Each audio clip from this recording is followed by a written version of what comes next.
பேரறிஞர் அண்ணா தமிழக முதல்வர் ஆனதும் சென்னையில் 1968ஆம் ஆண்டு தொடக்கத்தில் 2ஆம் உலகத் தமிழ் மாநாடு நடைபெற்றது.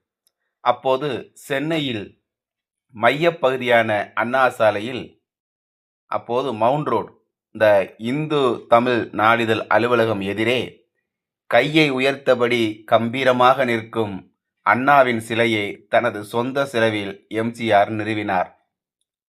சர் ஏ. ராமசாமி முதலியார் சிலையை திறந்து வைத்தார். உலகத் தமிழ் மாநாட்டில் கருத்தரங்கு ஒன்றில் எம்ஜிஆர் பேசினார்.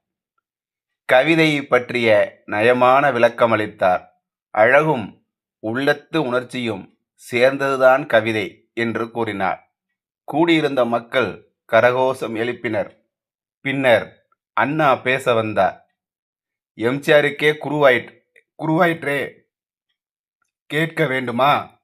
கவிதை பற்றி அவர் கூறும்போது, அறிந்ததனை அறிந்தோர்க்கு அறிவிக்கும் போதினிலே அறிந்ததுதான் என்றாலும் எத்துணை அழகம்மா என்று அறிந்தோரையும் வியக்க வைக்கும் அருங்கலையே கவிதையாகும் என்று கவிதையாலேயே கவிதைக்கு விளக்கமளித்தார் பேரறிஞர் அண்ணா.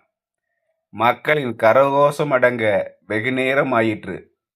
தொடர்ந்து அண்ணா பேசும்போது, அழகும் உள்ளத்து உணர்ச்சியும் சேர்ந்ததுதான் கவிதை என்று எம்ஜிஆர் கூறினார். நீங்கள் கைதட்டினீர்கள். எதற்கு என்று யோசித்து பார்த்தேன். பிறகுதான் தெரிந்தது, அவர் தன்னை பற்றியே சொல்லியிருக்கிறார். ஆம், அழகும் உணர்ச்சியும் சேர்ந்த எம்ஜிஆரே ஒரு கவிதைதானே என்றார் அண்ணா. மக்களின் ஆரவாரம் விண்ணை பிளந்தது.